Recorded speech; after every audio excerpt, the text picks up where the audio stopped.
do health. SMS MedShield to 33023 or talk to your broker to get your kind of care.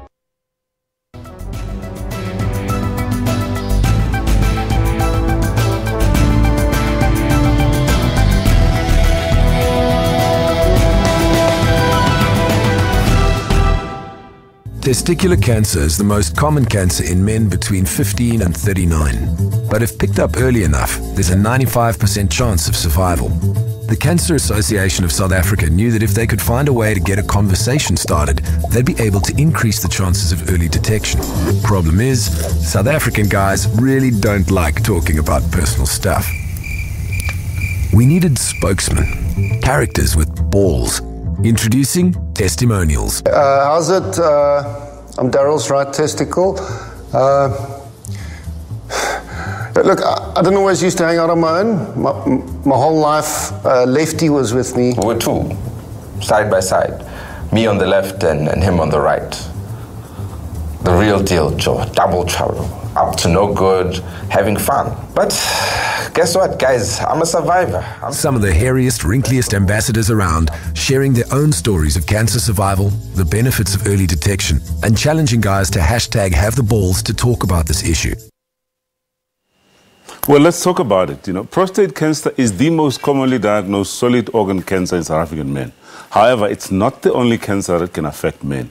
It is important to know that there are other additional cancers that men should guard against.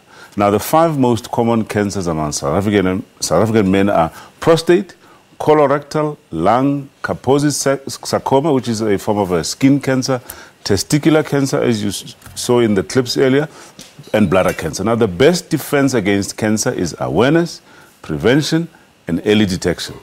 Now, November is designated as Men's Health Awareness Month by Cancer. So today we discuss male cancers. We'll focus on all aspects of all of these cancers, including their impact on all of us, the causes, risk factors, prevention, and treatment. Now, we'll be joined in studio by a specialist urologist, a health specialist from the Cancer Association of South Africa, a clinical radiation oncologist, and a prostate cancer survivor who will share his story with us. Now, you maybe want to be part of the show by asking the panel some questions or just simply sharing your views with us. If you want to do that, the number to call is Johannesburg 714-6918 or 6919. You can also tweet at SABC Health Talk or simply just interact with us on our Facebook page, SABC Health Talk. We're going to go for a short break, after which we invite you to sit back, relax, and learn from this bumper show ahead. I'm Dr. Sello Madaung, and this is Health Talk.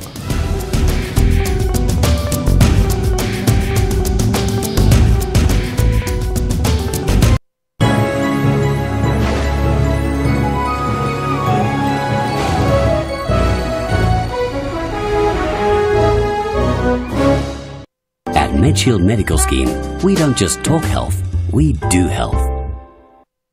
It's so good, nothing else can replace just your slightest embrace. And if you only would be my own for the rest of my days, I will whisper this phrase, my darling, c'est bon. MedShield Medical Scheme doesn't just cover you when you're ill, we'll help you stay well.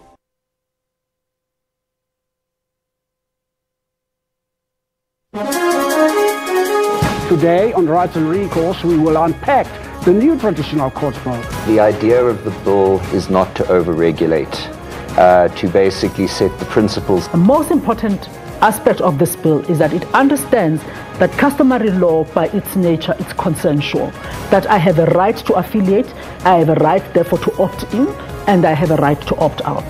The opt-out provision is basically one that you've got to respect the court in the sense of if you've been summoned, you've got to tell the clerk of the court at least that you're not willing to attend. The challenge that I would like to throw to the Department of Justice, it has to come up with mechanisms of ensuring that people who exercise their right to opt out or to opt in are not in any way victimized. #Rights with Dumila Mates on legal issues every Sunday at 2 o'clock Central African Time.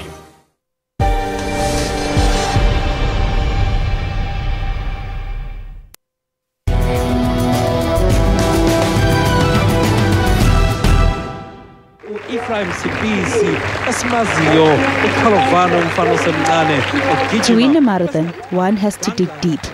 And that's just what Thulani Sibisi did to conquer the 1986 Two Oceans. Mizwana emashumi amathathu 3:09:30 ubaleka kahle kakhulu uEphraim Sibisi. Today, over 3 decades, he is running the race of his life.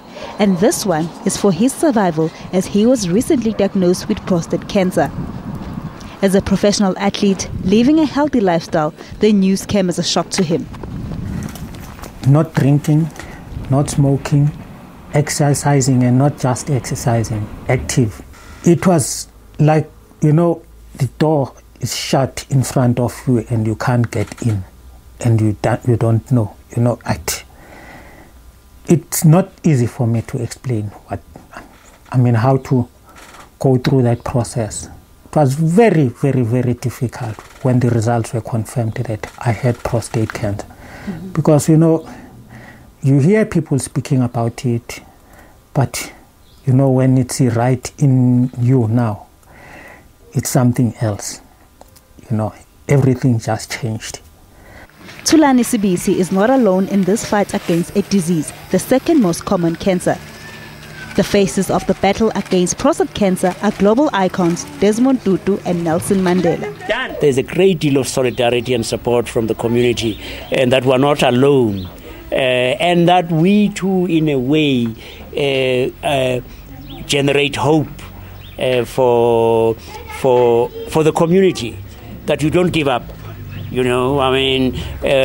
are hit by something that's fairly powerful, like cancer, but you say, I refuse to be a victim. I am going to be a survivor. Desmond Tutu was diagnosed with prostate cancer during his historical work chairing the Truth and Reconciliation Commission. And typically, the activist, South Africa's best-known priest, took up the baton alongside the Prostate Cancer Foundation. I'm very happy to note that you still remember that I was once a president of the Like Tutu and Thulani Sibisi, Nelson Mandela also spoke about the disease. Following his diagnosis with the cancer, Madiba used his position to espouse words of encouragement. The important thing is that you have hopes and aspirations. You have compassion, and you can play a very important role in the community to turn this tragedy into triumph. And it is your attitude towards the ailment that is very important. Now you have been chosen to teach others how they should handle tragedy. These words of encouragement played an important role in giving strength to people like Thulani Sibisi by reminding them that prostate cancer is not a death sentence. When I saw that people like them can come up and speak about them, really who I am, to say I can't go out and speak about this thing. I took it as an opportunity in saying it, let me do it, but the difference with me, I will do it right from the ground. I will, because I've got access of going to the races, going to the schools. Following his diagnosis, Thulani Sibisi learned that his father died from prostate cancer. But it has been inspiration from people like Desmond Tutu that has helped cancer survivors like Thulani Sibisi conquer his biggest challenge. All right, so let's talk about these cancers, and to help us in studio with these topics, and it's a pleasure for me to welcome, first up, Dr. Salim Chunara, the gentleman in the middle. Dr. Chunara is a specialist urologist based at the Mill Park Hospital out here in Johannesburg. Welcome to Health Talk, Dr. Thanks, Ella. Thank you. Right, and closest to me on my left is Prof. Michael Herbst, a well-known guest of the show, quite a regular, and he's the health specialist from the Cancer Association of South Africa, or Cancer. Welcome to Health Talk once again. Thank you very much. Right, and last but not least, on my extreme left, Dr. Gulza Malik, who's a clinical and radiation oncologist based at the Global Cancer Center out in Parktown in Johannesburg. Welcome to Health Talk, sir. Thank you very much for the invitation. All right, gentlemen, let's start with you, Prof. We're talking all of these other cancers we've heard of, prostate cancer and so on. Let's just go through the commonest cancers that affect men? Well, the most common one, of course, number one is prostate cancer. Mm-hmm. And the latest statistics show that about 7,000 men are diagnosed every year with prostate cancer. About 3,000 white, 3,000 black, and then the remaining 1,000 is shared between the Asian and the colored population, but definitely number one. So then common cancer. Very, very common. Yeah. Then colorectal cancer. And the scary thing about colorectal cancer is we've always been saying to people it's a disease starting around about age 50, and that's the time that you've got to go for screening. Internationally, statistics now show that as from age 40, we have to start looking at possible screening and to be more alerted as far as colorectal cancer is concerned. But it does affect women as well. That affects women as well. Okay. And it's about 50-50 between men and women. Right. Then the next one will be Kaposi sarcoma, which can also affect both.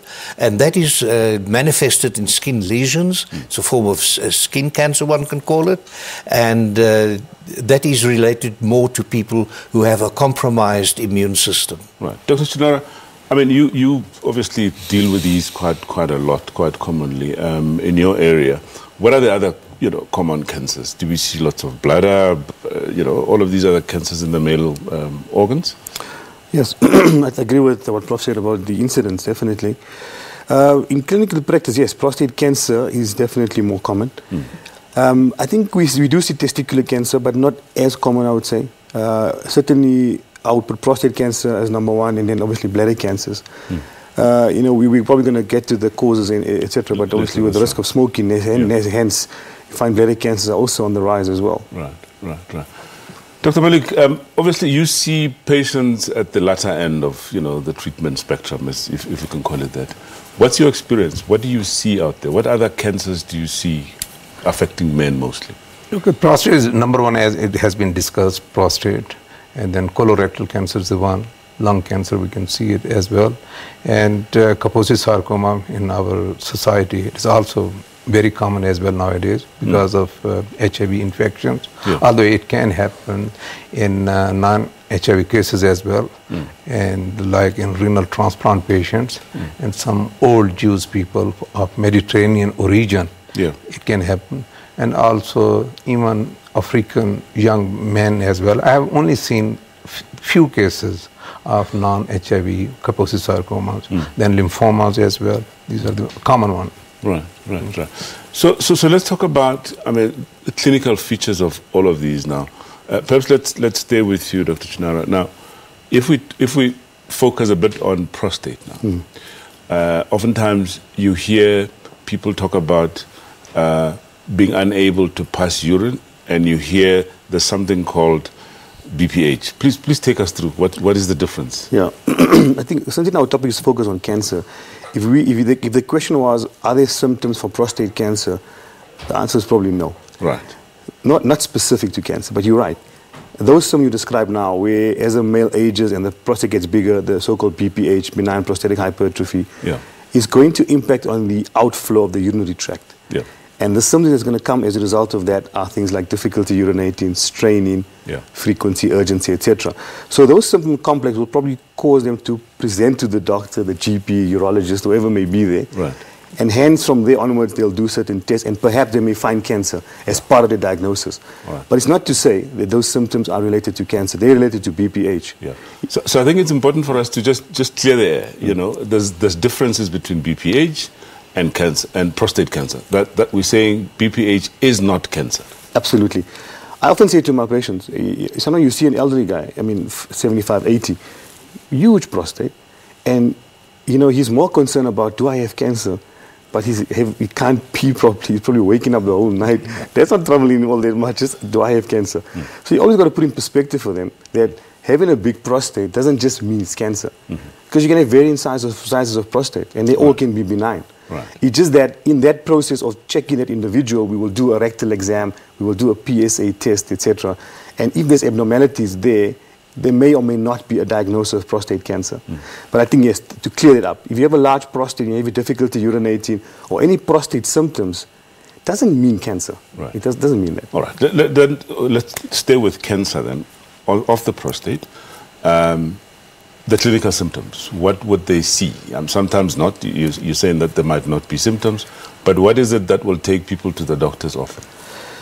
I think initially Prof mentioned about screening. I recently saw an individual, I just saw his GP and said, he asked the GP, can you just do some basic tests just to check if I'm okay? Yeah. This was the question. Yeah. And so he did a PSA test as part of a routine check. Right.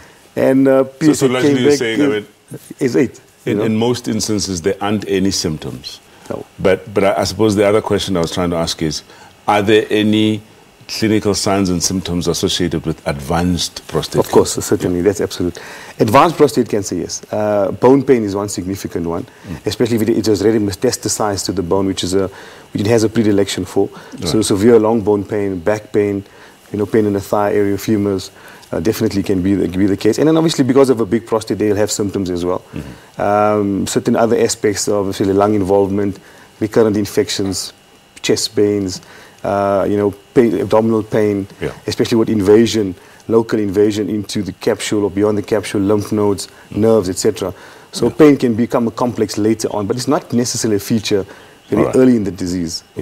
Prof, what about the other cancers? We've spoken about, all of these lung cancers, colorectal.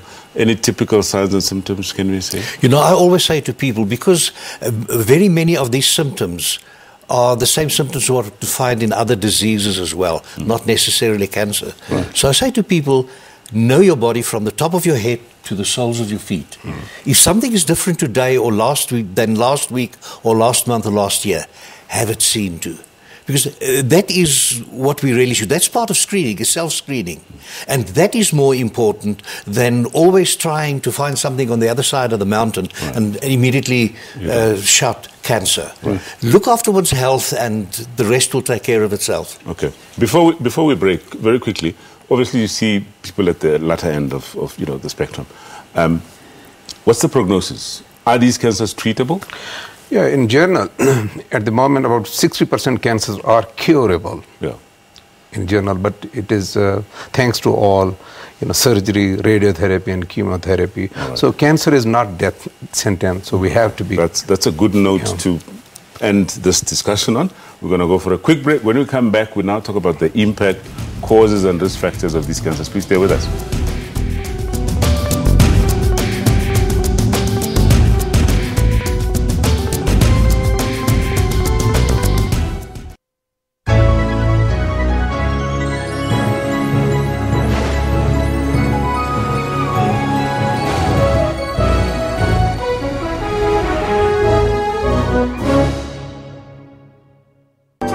If we're talking health, then let's talk seriously. It's so good, nothing else can replace just your slightest embrace. And if you only would be my own for the rest of my days, I will whisper this phrase, my darling, c'est bon. MedShield, embracing our members in good health since 1968. When I was passing the casino, I said, that edge came, said, I'll just try, you never know. You might go home with 80,000, times 4 the amount that you have. And that stupid day, I lost all my money. Never allow glamorous lifestyles to push you beyond your means. The awakening moment was that 2007 when I left my children alone. I realized this is hurting me. Ask for professional help if gambling is controlling you. Know when to stop. I faced reality that, what, for you there's no quick reach. So you just have to work hard. So it's gone. For all your uplifting stories, catch Bupilong every Friday at 17:30.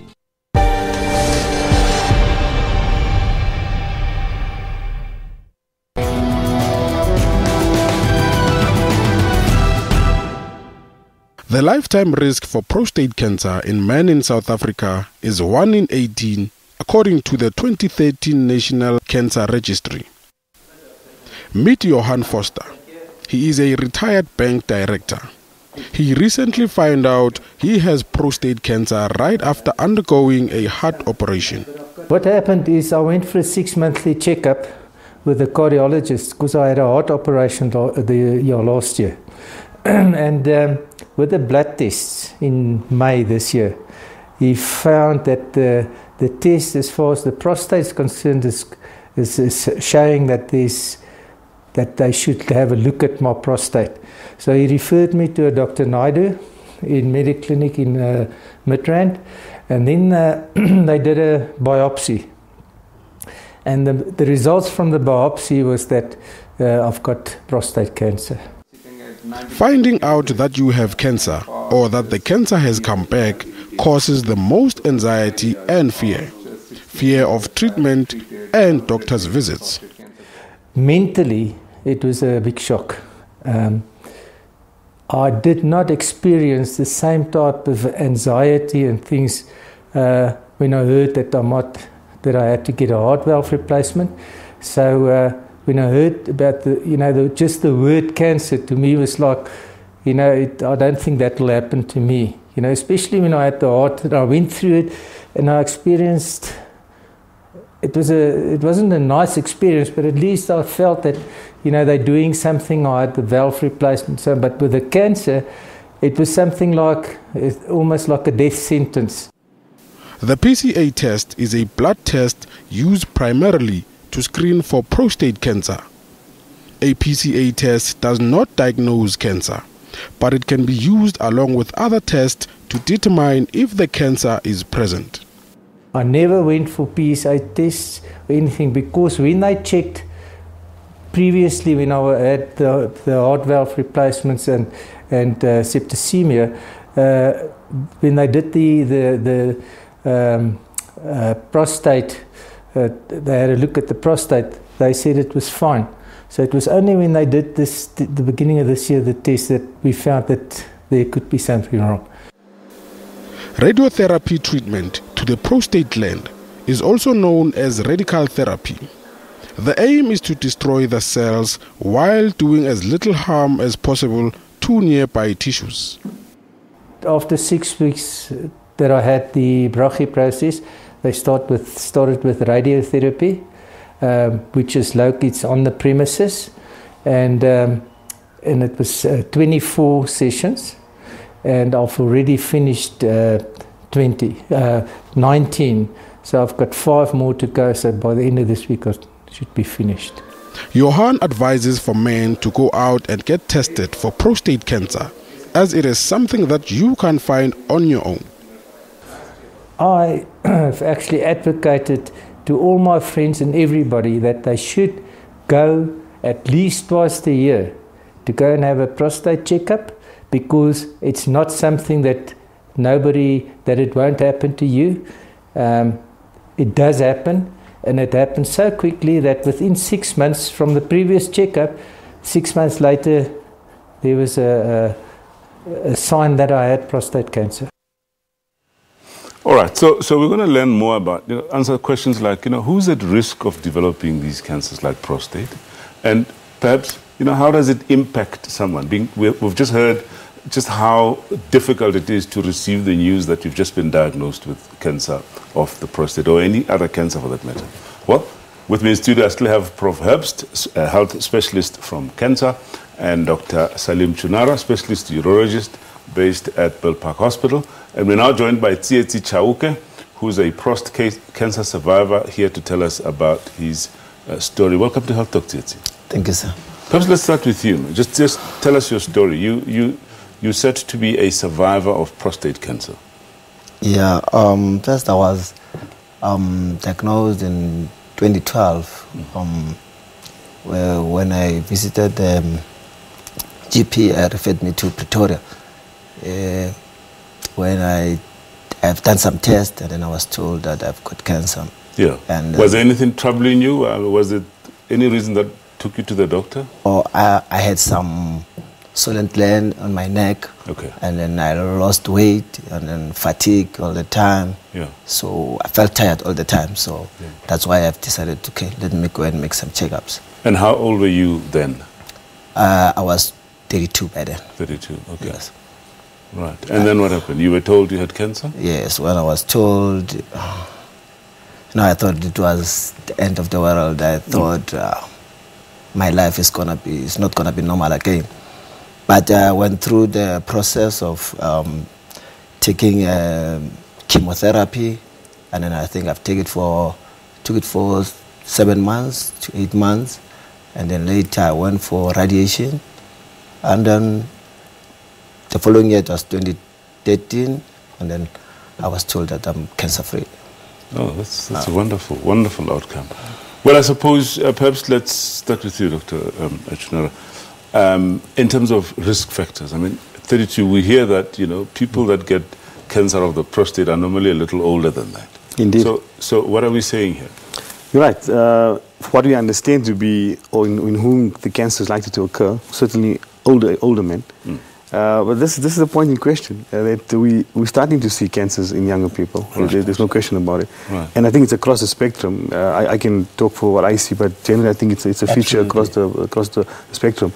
In a young individual, I think the points that come out for me are that there's likely to be a genetic predisposition to that. Right. Likely to be familial, maybe some gene mutation, or some other underlying risk factor, rather than just environmental or other etiological agent. Because as we understand it to be, that prostate cancer is likely to occur in older people where there's a family history of prostate cancer or other cancers. That's about what we understand. We don't really know the exact causes for prostate cancer. Nowadays, there's a lot of understanding about the gene mutations related to the BRCA1, BRCA2 genes. That we're looking at. Perhaps can that sort of identify those individuals likely to develop prostate cancer? Right. And then obviously the general effects that we think lead to the potential for cancer, such as obesity, smoking, a lack of exercise, alcohol. So I think that would apply to most cancers. Or it's not conclusive, but certainly we say it's a whole complex that may be leading to underlying inflammatory changes that may lead to cancers. So Tsietsi, did you have anybody in your family with cancer? Do you know? No one that I know of. So that's why I was so shocked that I couldn't believe it. Yeah. So even in the absence of family history of cancer, it can just happen. Your comment on just, I suppose, risk factors in general for cancer. I think what is important, it was very interesting that the doctor mentioned the BRCA1 and 2. And we very often only think that it's most probably BRCA1 and 2 in male relatives. But if you have BRCA1 and 2 is very much linked to breast cancer as well. So if you have family members on the female family members with a history of breast cancer, then you should also be a little bit more aware and keep that in mind. And always tell your health professional as well, if you think that there's something with your prostate, that I do have female relatives who have been diagnosed with breast cancer, especially if it was the BRCA1-2 mutations. But how will people know about these BRCA1 and 2s? We'll be surprised. People visit Dr. Google so often, but unfortunately they often visit the wrong sites. But they do pick up on, especially BRCA1 and 2. People are quite clued up on BRCA1 and 2. That is pretty much in the media, in the public space. You pick it up. If you pick that up. Right. And of course, then we talk about lifestyle issues. It affects financially. Mentally, because we heard that from Mr. Foster as well. He thought it was the end of the world and he was really stressed as a result. And I know of people who come to my office and tell me they've lost their job because they told their employer that they have cancer. It's so unfortunate that people don't give them a chance because they now off work at period of time for surgery, maybe even for chemotherapy, because they don't feel well during the period of chemotherapy, and this leads on to them being absent from work for a long time. They boarded early in life, put on early pension, early retirement, and all that thing. It affects every aspect of one's life. Married life, intimacy, everything is affected when you hear and when you are affected by prostate cancer. Staying on risk factors, we mentioned earlier smoking, obesity? Is there a direct link, and how does it happen? No, it's not a direct link. But I think it lends to the discussion around toxins, around pro-inflammatory markers that may lead to sort of dysplasia and changes in the cell type. There's no evidence in my understanding that there's a direct link to that. Not to say every obese individual will get a cancer. No, but I think again, it lends to that overall general health. If you're looking after yourself generally, then hopefully that will keep you in good step. You've got good blood supply, good circulation through your body. You're a healthy individual. You're not so toxin sort of saturated, put it that way. Yeah. And hopefully it will do it. But I mean, the example of our Olympian, so it's not conclusive, and hence no one can say it's conclusive. There's often misinformation and myths around cancers. The one common question that people ask is, can I get cancer from my partner who's diagnosed with cancer? Yes, many people are really afraid of this, and I mean it's not infectious. Although there could possibly be a genetic link, but it's not infectious. So if there's no genetic link and mutations of genes, then there's no possibility of getting it from somebody else. But there are so many aspects as well as far as certain beliefs among people are concerned. And we find that stigma is really a very, very important thing. And this affects people very badly, especially amongst many of our traditional people who will not come out to the family if they have cancer because they're afraid of being ostracized from the family. And that is a sad situation, but a reality for those people. Before we go for the break, what is the relationship between diet and colorectal cancer? Well, a healthy diet, South Africa has the lowest incidence of colorectal cancer amongst our black population. And there is research that shows that millipop is most probably the best thing to prevent that. And interestingly enough, we see now that with many of the black people in South Africa going over into more junk food and Western type of diet, that the incidence of colorectal cancer is now starting to show its nose and it's peeking around the corner. So diet definitely plays a role. Whole grains, roughage is really very, very important because it keeps the colon nice and clean. That's right.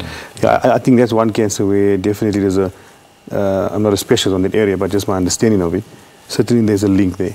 I think in terms of diet, your bowel habits, generally there's a more significant link to that than the other cancers. And then lastly, the issue of physical activity. I mean, we spoke earlier about obesity, and physical inactivity has been associated as a risk factor to some of these cancers. Your comments? Yes, absolutely. But again, there's no direct link. Yes. But when you put together the inactivity, and especially if it's belly fat, that is more important than just general obesity. And the belly fat is really the important thing for prostate cancer and some of the other cancers as well amongst males. And then inactivity is really, to become a TV couch potato is not the best thing. Well, just a quick comment about that lack of activity is that if you get cancer and you have to have treatment, surgery, etc., being compromised health-wise affects your outcome in treatment as well. Right. So you don't have much reserve. You can't fight off, chemo, etc. Well, here's a good story here. I mean, I'm sure is an active man, but thank you so much for sharing your story and all the best. Thank you very much. All right, time for another quick break. When we come back, we'll now talk about the most important part now, prevention. Please stay with us.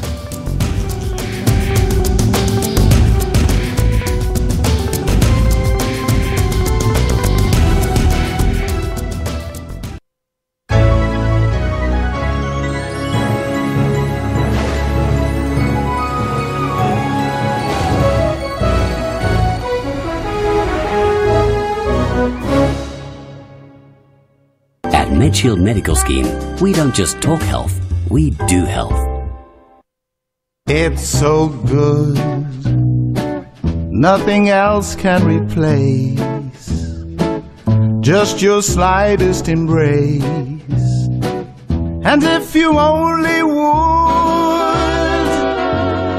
be my own for the rest of my days, I will whisper this phrase, my darling, c'est bon. Medfield Medical Scheme doesn't just cover you when you're ill, we'll help you stay well.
Welcome back. We're talking prostate cancer and other male cancers that affect men, and we're going to be focusing on prevention with my studio guests here, Dr. Salim Chunara, specialist urologist, Prof. Michael Herbst, health specialist from cancer, and Dr. Gulsab Malik, who's a clinical radiation oncologist.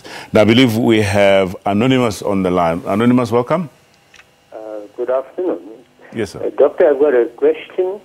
I'm a male of 60 years of age. I go for a regular PSA annually, and over the years, the reading has been dropping. From a few years ago, it was 1.38 and dropped to 1.2 and recently 0.98 and so forth. Then can you give me some information regarding the readings? All right. Excellent question. Perhaps let's give it to Dr. Chunar. I mean, in the context of prevention now, Yes, I mean, clearly we're going to start talking about, what is it that men should do to prevent? Maybe prevent might be a bit of a controversial word to use. To reduce the risk. Yeah, reduce it. I agree with that. Right. No, that's a nice segment to start this discussion. Yeah. So again, it lends to what we spoke about screening. Yeah. So he's going in for a yearly checkup, which is fantastic. And he made a very interesting point about his trend of the PSA. Correct. See, in the past, we had this magical value of 4, and we'd say less than 4, you're okay, above 4, it's biopsy. Right. We're not applying it anymore. Right. I certainly not in my practice. Yeah. I look at the trend over time, and in that case, I wouldn't be concerned at all. I don't know what is digital But he's rectal showing a examination. downward trend as opposed to an upward It's fantastic. That means his risk. That means we won't be bothered about his risk for prostate cancer at this stage, because it's a close enough monitoring. It's once a year, and we demonstrating a clear regression of the PSA. Right. Obviously, we don't know about the digital rectal examination, but I would suspect it would be normal, especially if we get in a downward trend. Well, let's talk about that. Firstly, from what age should men start checking themselves, against all of these cancers? And let's talk about what is done specifically for prostate cancer, because some people don't want to even hear about this digital rectal examination. Absolutely. Yes, I think it's important that you must know your family history. Right. Because that's important to know whether there's a possible genetic link that you are maybe at higher risk. Right. And if you are one of the individuals at higher risk, like having a brother, a father, an uncle, and female members with BRCA1/2 breast cancer, if you have that, then maybe one should start trying and maybe thinking go for a baseline check around about age 40 and discuss it with your healthcare provider. Should I come every year at this young age, or we've got a baseline, how often do you suggest we do it? But I think when we start getting to age 50 and 60, then we should really have definitely a pattern of annual tests from age 50. Yeah, remember there's a lot of, not confusion, but there's disagreement with the Americans and the Europeans. But they stuck now with so many older men who are now of advanced prostate cancer because of this lack of PSA testing. Fair enough. But the one question is, should all men from age 40 do PSA, irrespective of families? Yeah, I think, when you start saying all people should do it, comes a problem. You're going to get nailed for that, So I agree with you, said, Prof. If there's a risk factor, if you're coming from, remember, like you mentioned about the incidence of Africa amongst the white population, amongst the black population, 3,000. If you look at the American statistics, they favor it more in the African-American population. That's right. So again, if you're in that race group where you're more at risk, family history, etc., yes, I agree with that. Baseline at 40, and then decide with your clinician, based on your rectal examination, what your PSA actually was. Do I see you getting 2 years? Do I see you getting 3 years? That's what I do in my practice, in clinical medicine. Okay. So let's clear this one very quickly, because that's a common question men put to us to say, but if I go for my PSA test, why do I still need to go for a digital rectal examination? Yeah, it enhances this. Look, because we're screening, okay, remember, if you look at the prostate cancer prevention trial, about close to 18 or 19% of individuals had a normal PSA and a normal rectal exam and still harbor the focus of prostate cancer. So hence, there's going to be that select group of patients, even though you do a blood test, and you leave out the rectal, you may miss it, or the other way around. So I think if you inform the patient about what you're going to be doing in the examination room, why you need to do this, it takes a few seconds to do it, I think you'll get a buy-in today. There'll be some people that say, look, I don't want to do it. I'm happy with the blood test. I explain them the limitation of only the blood test. They understand it. We move on from there, Okay, Dr. Malik, we're still on prevention now. You see all of these cancers. We've just spoken about, obviously, screening for prostate cancer. For the other cancers? Okay, before that, number one, this gentleman who just found color, there may be reason of his PSA is dropping, that maybe he is on some of the medicine, like maybe alpha blocker, which shrinks prostate. Maybe that is the reason. That's one thing. Now, the other correction, the patient who was cancer survivor who was sitting here, he is not prostate cancer survivor. He is a patient of mine. I saw him in 2012. He has a Hodgkin's lymphoma. Right. So he has a chemotherapy, and we did it on PET scan, and there was some residual disease that time, and he has a radiotherapy. So he has been cured for over 5 years. So that one correction. Prostate cancer, although it is a disease of relatively senior citizen, 2/3 of prostate cancer patients are above the age of 65, and it is uncommon before the age of 40. But I have seen a couple of patients, even below 40, I have treated. So screening, that's, as you said, prostate we discussed a lot now. Now coming back, there's the other one is colorectal cancer screening. It's very, very important, colorectal cancer. Because earlier is the better. If you can treat, if you can pick up cancer at stage 1, or over 90% cure it. If it is stage 4 disease, then it is a problem. We can't cure it. How should people screen for colorectal cancer? So that's one of the things, is a simple thing. Number one is that if patient has got, from the age of 50, colorectal cancer. I'll tell you what, let's just go to Pretoria very quickly and speak to another Anonymous. Anonymous, welcome to Health Talk. Good day, how are you? Good, how are you, sir? I'm okay. I'm one of the victims, for this ailment. What actually happened, then I consulted the doctor this year around March, and the scan showed an enlargement, of the prostate, and I had to go to the doctor again, I think 2 months back. Yes. And the doctor confirmed that there's an enlargement of the prostate, but the recent doctor indicated to me that it has not yet reached, an enlargement signs in which, then it can start, to be worried. Then, but myself, as a patient, for this, I'm starting to feel some feelings that are not really nice with me, having back pain, and then the urine is running short as I try at least to pass out the urine. Yeah. So I'm suspecting that could be something to do with the kidneys as well that has affected the prostate. Okay, but one question, Anonymous, did they say you have cancer?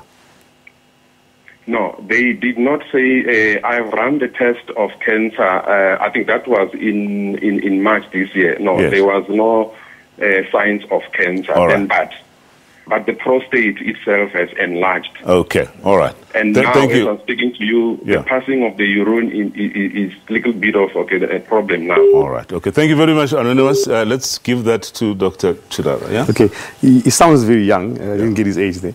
I would think possibly on a line of perhaps infection, or maybe just BPH. He sounds a bit young. Yeah. If he's got he mentioned something about the urine being a bit short. I presume it's a bit restricted. Finding it difficult a bit of to pass, difficulty urinating. Yeah. In a young individual, something that can be a urethral stricture, not necessarily the prostate. Right. In a young individual, you're not going to get such a degree of enlargement as it's going to completely occlude the urethra, or to such a point that you have such difficulty urinating. So often one must just think a little bit outside of that. But if he's got some pain, backache, probably prostatitis may fit with that picture. All right, okay. Let's get back to that discussion we had on colorectal cancer. Colorectal cancer and other cancer where screening program is very, very important. Right. So if there is if even patient who has PR bleeding, so bleeding from the back, from the rectum. So a lot of time there is confusion. They go to GPs in here and they don't do it. They just give a Sherry-Proc suppository and it's piled. So it is not always piled. So patient, if he has something like that, even at the age of 40 or above, they must go colonoscopy.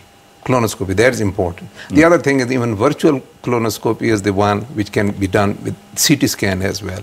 So at the moment recommendation is there for colorectal cancer, all patients, every population, they must go for colonoscope from the age of 50 and above. So that will basically, there's a lot of problems. It solves a lot of problems.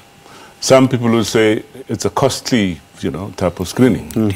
Yeah, then it is, the other one is stool examination. That's what it is. Stool examination, if patient is asymptomatic, they can go stool for occult blood. That is one other way. It's simple, it's not really very expensive test. But in the meantime, we must not confuse cost with the value. Here, the value is that if it is diagnosed early, then you can, it is 90%, over 90% cure rate. So which can say it can be cost effective as well. Right.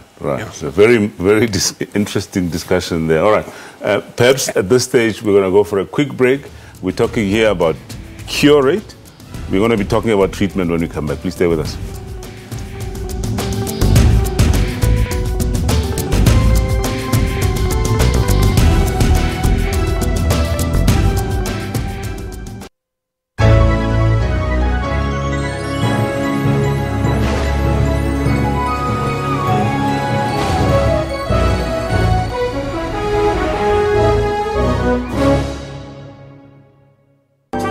If we're talking health, then let's talk seriously. It's so good, nothing else can replace just your slightest embrace. And if you only would be my own for the rest of my days, I will whisper this phrase, my darling, c'est bon. MedShield, embracing our members in good health since 1968.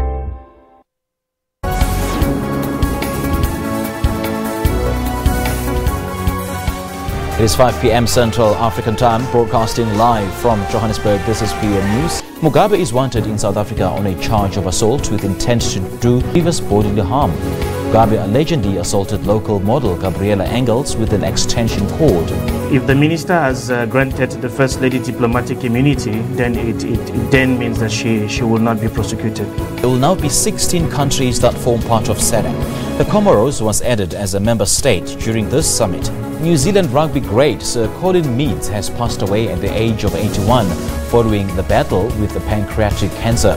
In 1999, Meads was named New Zealand's greatest rugby player of the 20th century. This year, a bronze statue of Meads was unveiled in his hometown of Tekuti. Stay tuned to PM News for all your news updates every Saturday and Sunday from 1500 hours. In the belly of the beast, the vulnerable are easy targets in the streets.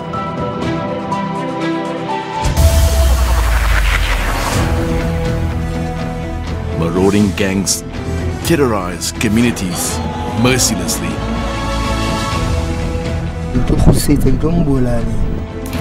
With no respect for human life.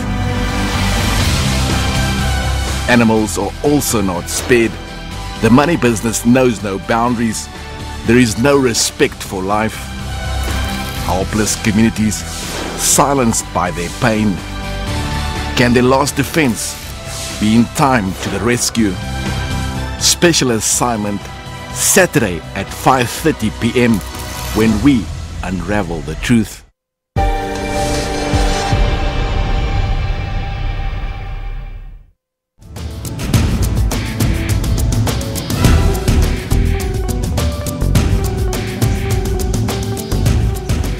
Welcome back, and thank you so much for staying with us. We're discussing male cancers, mainly prostate, of course.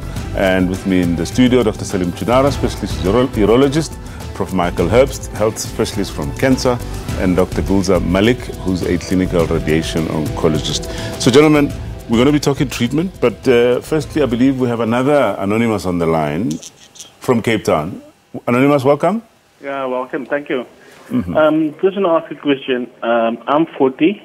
Right. And I recently felt like a gland by my anus. And if I sit for long periods, it's like a sharp throbbing pain. And now and then if I wipe, it's like blood on the toilet paper. Okay. Anything to worry about? All right, excellent question. Thank you very much. I'll give it to you, gentlemen. Yeah. He's 40. Should he worry? Yeah, absolutely. Should he get worried? Yeah, I think it is important when if you have bleeding, you have to go and see the doctor. Doctor must do examination. We say PR. And after that, even you will need scope. And if doctor finds something serious, he will do biopsy. Right. So even at the age of 40, we should not basically ignore this bleeding, PR bleeding. It is very, very important, and especially asymptomatic. Right. Sometimes the gland can just be mistaken for hemorrhoid, prolapsed hemorrhoid. Yeah. So so it's important to see your clinician first, right. and then work from there. Okay. So we had an earlier question whilst with you, Dr. Chinara.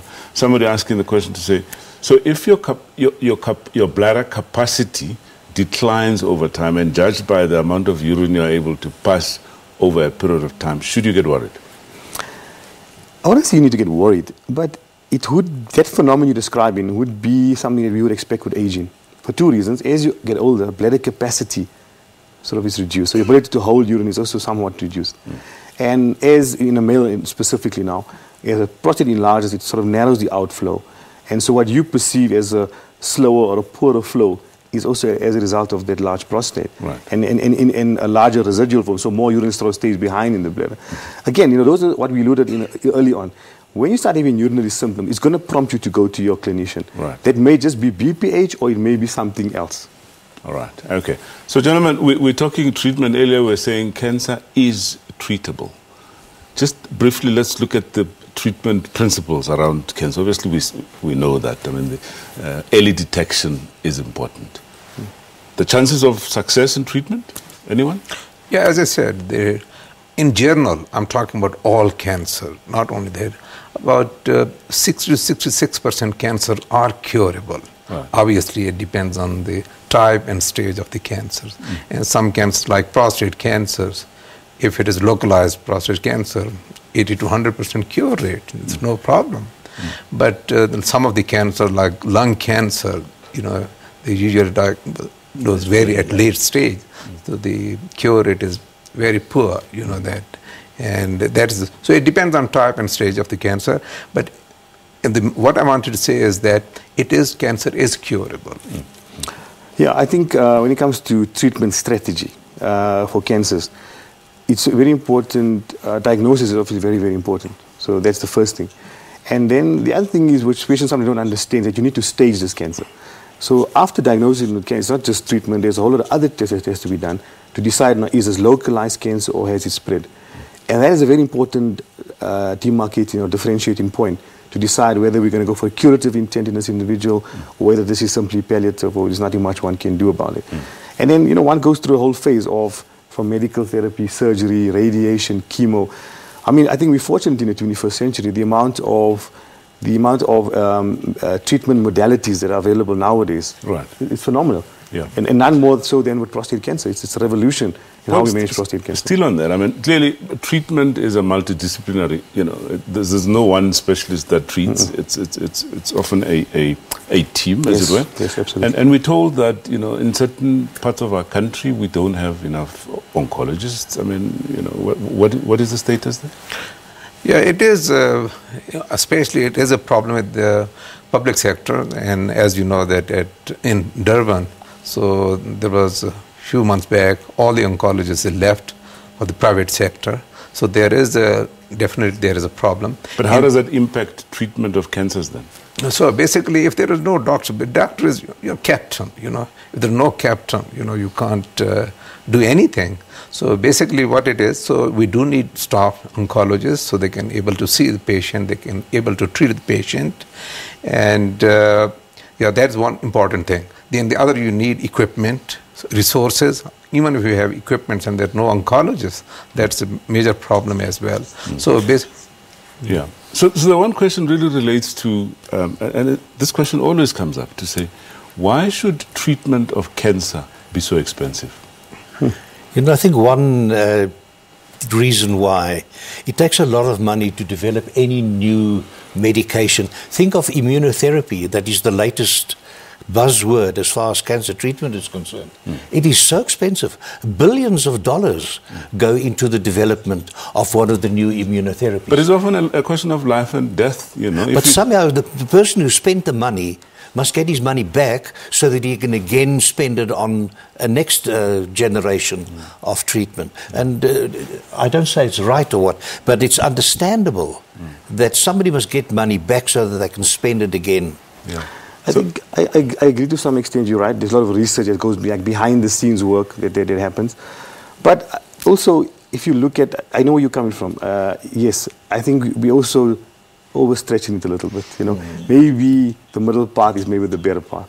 It is a bit extreme. It's not accessible to many individuals. Yeah. Brachytherapy is not freely available. For example, for prostate cancer, not freely available in state hospitals. Yeah. Robotic surgery is not available in the public sector. Yeah. So they do rely on other modalities that we would say are second, third line therapies to manage their patient that we would otherwise say, no, we'll offer them surgery or we'll offer them brachy. Yeah. They got to do what they have, you know. Yeah. Well, gentlemen, unfortunately, that's all the time we have for this topic. Thank you so much for your contribution and your time. Always appreciated. Well, folks, that's all we have for you. And thank you so much for all of you that, you know, call us regularly and send us tweets. And thank you so much for watching all our shows. And yes, if you missed any of the previous ones, you can always download them from YouTube. I'm Dr. Salomba Daoud. Do take care.